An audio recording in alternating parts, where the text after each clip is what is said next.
Welcome to another CERT's IT Service Solutions podcast.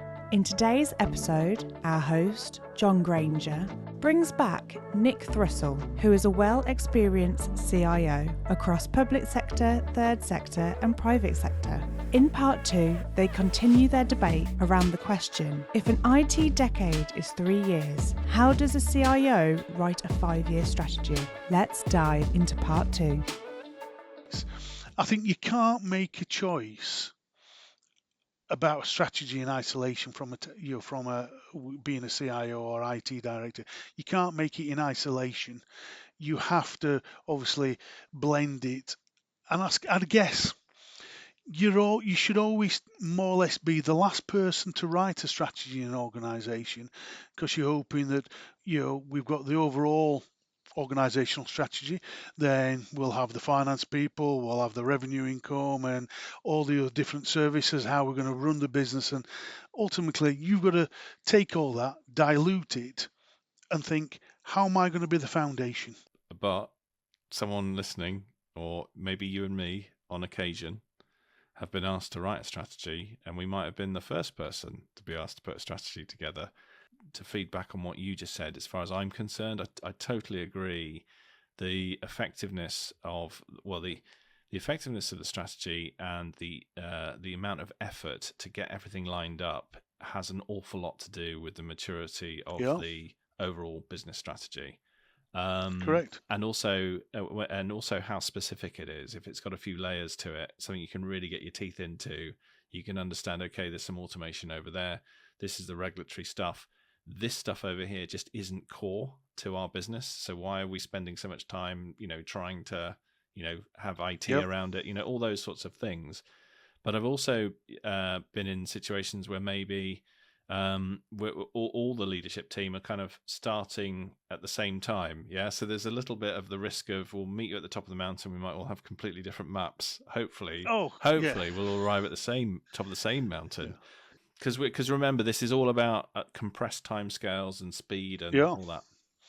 Let's face it, generally, especially in the public sector, you probably get around about 2 months, 3 months at best, to start writing strategy for the following year. All the budget planning and strategy planning starts in, January after the new year, and they get squeezed because you go through all the iterations and approvals and publishing and everything else. So you probably get about, 6 weeks to actually put some meat on the bone. So this is where obviously your enterprise architects, your product owners, you build that relationship with the business and actually think that we can actually support and make some informed choices. And you can't, like you say, you don't always get an opportunity to wait for everybody else to deliver their strategy overall. But I think there is some informed agility that you can do within an organization that, taking the sound bites, looking at how the business is performing on a build up and knowing, what is about to fall over or what should potentially need to change, but actually what is the market doing and what's the trend. And actually, I'm a great believer is that, you don't always need to reinvent the wheel, John, about these things.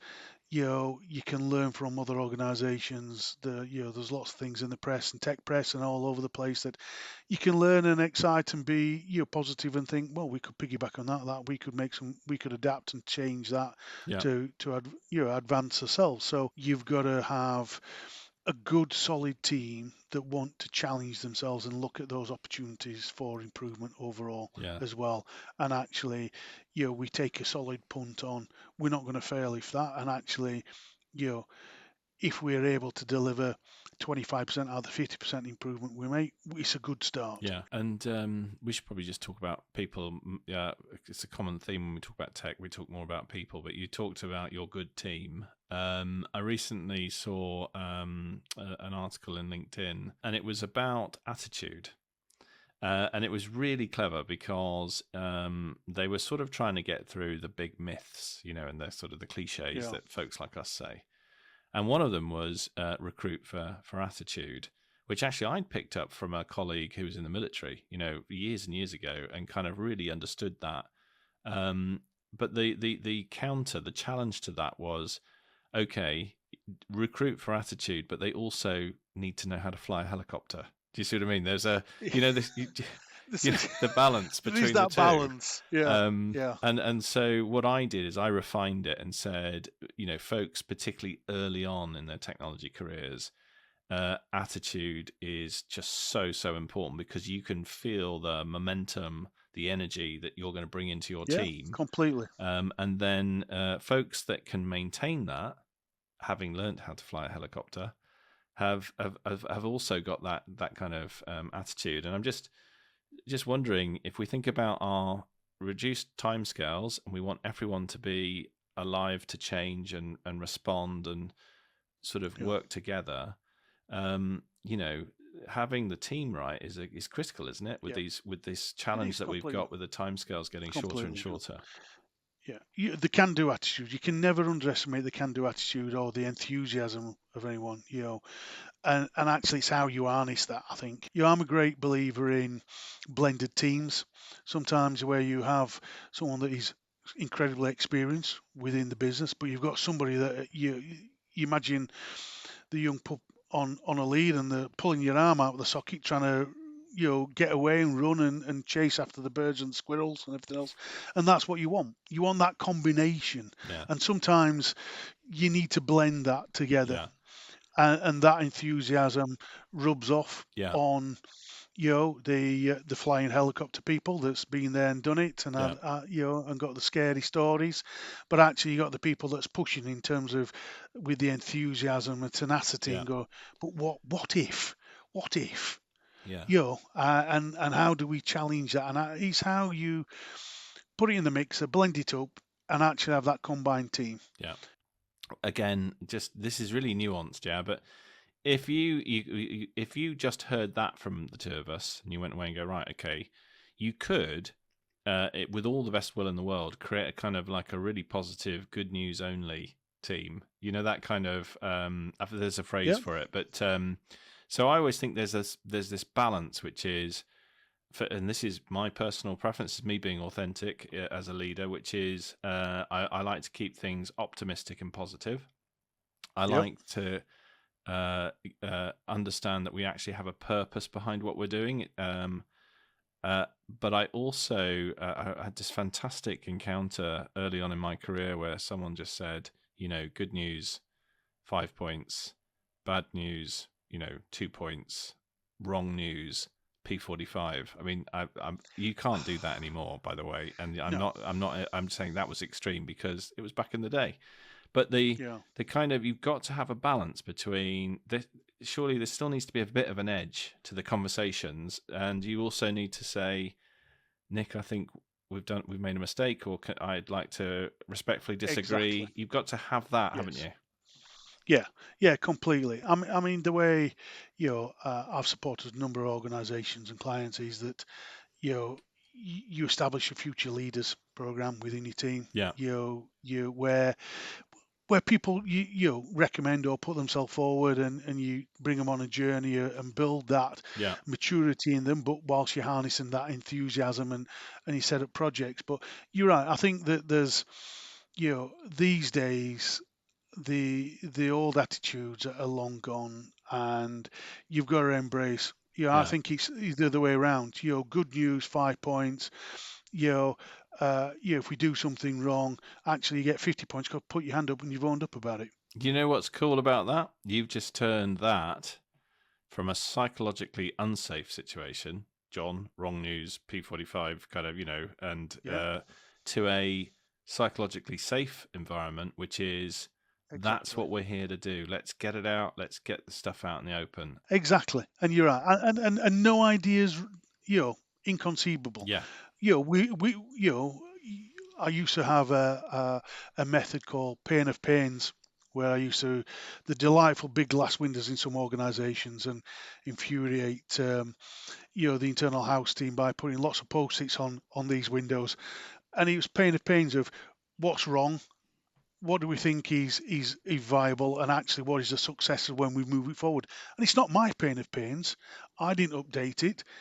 The team updates it, and and it's actually building that importance of no idea stupid. Yes, I think a stupid idea is an idea that you haven't really understood where it came from, and And Yeah. then when you understand it, it can actually be fiendishly clever. Exactly. That's not to say Exactly. obviously we're still critical, but and I think the other thing is again, terrible phrase, stupid idea. If it's a junior person in the team, you need to understand that they're coming from their experience, which might not be complete. Yes. The last thing you want to do is have a kind of an interaction, I suppose, which might then prevent them from speaking up in the future Yeah. or developing. Yeah. So look, Exactly. we've got so much to get through. There's one thing I'd like to talk about. Course. Obviously, the emergence of AI. Yes. It's going to be on everyone's, tip of everyone's tongue. Yep. And why aren't we talking about it? And I want to, mention something. I was recently reading an article on AI about organization and chief executives' perception of how much do they think AI is going to be important to their business going forward. Yeah. And before COVID, 2018, 19, people thought it might be around about 20% for their business. Over COVID, things obviously quieting down slightly in terms of where we are, and perspective changed of where we are, and it dropped to around about 18%. 2023, it jumped to 25% in terms of think it could really affect and improve our business. And then we're talking around cyber, generation, analytics, customer engagements, and all those things. Yeah. The survey that I saw predicted that, the chief execs they talked to, that nearly 60% of them said that AI would affect 60% of their business and importance. It's their top agenda item to help drive their business overall. And let's face it, it's been a monumental shift over the last few years. Yeah. There's work I've started, and then all of a sudden, Microsoft and the like have all brought out and have embedded AI significantly to their products. Majorly, I know that Microsoft shifted a lot of their investment in, around development, etc. It moved from 10-15% of on AI to more or less 70%. Yeah. So it's on everyone's lips. Everyone's used it, in some degree or form and everything else. But it's actually, you've got to use it, but you've got to use it in the right way in your organization. There's no point saying, right, we've got AI, fantastic, chuck it in. It's going to revolutionize our customer interaction. We can reduce that team, save loads of money. But you've got to train. You've got to build the right environments for it. In terms of how it's positioned overall, and the different types of it is, it's complicated for a business. It is. I knew we'd get to AI at some point. It's pretty much everyone I ever meet wants to talk about it. We've been working on it for quite a while. I mean, I think the key thing is before generative AI, it wasn't called AI. It was called machine learning. Actually, we all said this isn't artificial intelligence. I mean, a lot of people just said it isn't. Generative AI passes the Turing test in the sense that you can't tell if it's done carefully. You can't tell that the content was produced by a computer rather than a human. So it's got a huge amount of agency. You don't have to have a computer science degree, or more importantly, a maths degree or a statistics degree to understand it's how to use it. So we've now got a situation where folks with no technology background at all can look at it and then come back and go, well, we could use it here, we could use it there, which is, I think, a fantastic thing. And by the way, I think this is reducing the IT decade even further. It's one of those factors. And then when you actually look at it, you can sort of say, well, there's the sort of really obvious stuff, which I call the parlor tricks, where at some point you get it to write a poem, you get to turn it into French or whatever, just all that sort of, and you're absolutely amazed that it can do it. But to get sort of deeper than that, from my perspective, and this is one of the super tankers, is your data strategy. I think the other thing to mention around artificial intelligence, which I think you've alluded to already, which is you've got to have really top governance and guardrails and ethical standards, because Well, just everyone on the planet in business has to be able to justify why they made a decision. So just on that basis, Yep. if you don't know how the AI is working and you can't say why it, so for me, that would say try and step back from getting it to make a decision. You might want to get Yes. it to make a recommendation, but you should always have your human in the loop. I think the other thing with generative AI is it's kind of I think where it's headed is it's opening up the whole category of business automation. Yep. So when I think you were talking about, you've got a lot of experience in robotic process automation. You understand that kind of area. I imagine that when you can get generative content and then put that into sort of more established automation techniques, you can start to get some really interesting results. So I kind of describe automation now as generative content, Yep. verbatim content. Yeah, because we all know about hallucinations, and when do you generate? When do you need it verbatim? You Yes. might use generative as a kind of an amazing way of searching, and then you might use the citations to get you verbatim content, for Correct. example. Yeah. Uh, Completely and agree. then you've got your predictive and calculated content. That's old school machine learning. Yep. And that only works with, there's quite a few stars have to line up for that to work, but the model can't be too complicated. And you've got to have really, really good data. Yep. Yep. I And loads of completely other agree. things as well. I mean, I've oversimplified, but yeah. So AI, in my opinion, it's got into the absolute imagination of business. It And has. generative AI. I mean, Nick, when you switch the light bulb on, I don't know about you. Occasionally, because I'm a bit of a nerd, I still marvel. I go, "This is incredible. Where this energy has come from, the infrastructure, and all the rest of Yeah. it." But 99% of the time I don't. I just switch the light on. And I think people are It's almost got to that instinctive. stage with generative AI. They don't. Yeah. Yeah, Yeah. Don't worry it about can it. write Let's a just poem. apply it. Exactly. Let's apply it. And don't look at the context, or like I say, you don't frame it or put the framework in place. Yeah, You're right. I mean, how it uses data, your data inside an organization, is key. yeah, What do you want massive. it to talk, and how do you want it to engage? If you are a customer service organization, and you're getting lots of, you know, inbound content where people are asking certain questions and everything else, and Yeah, it's generating that yeah, intelligence and streaming all your data that is prefix customer, yeah, and actually it shares that and says, have you sort of these different points, and yeah, these are the areas, do you want to refine it, and so forth. yeah, But you're right, it only works if you have the data in the right categorizations, and it's it's managed correctly internally, yeah, because if you don't, it becomes a free for all. yeah, Let's face it, you could have anything and everything yeah. published on when somebody puts the right search in. Yeah, and I think your data privacy point becomes highlighted by that. So my view on that, and again, this is a big deal for your strategy. Yeah, when you're going to make that investment, and I would imagine with generative AI, it's a case of when, not if. And there might be some advantage for some folks who are listening to wait it out a little bit to see where things land, but where I've got to is, I would say, and I'm not going to name any vendors at all, but I would say not all platforms are created equally.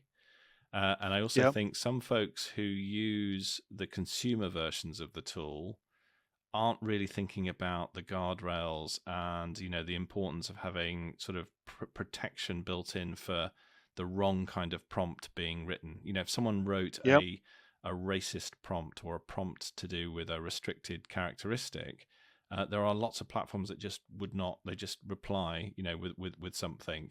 So you need to make sure your platform's got some guardrails.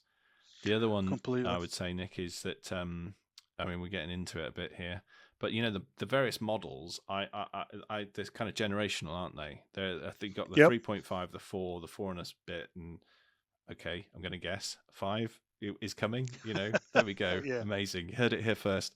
But from what I can tell, if you stay within the 3.5 generation, for all the different providers, there isn't a huge difference between them. when you go between generations, there is a difference. There's also a difference in Yes. cost.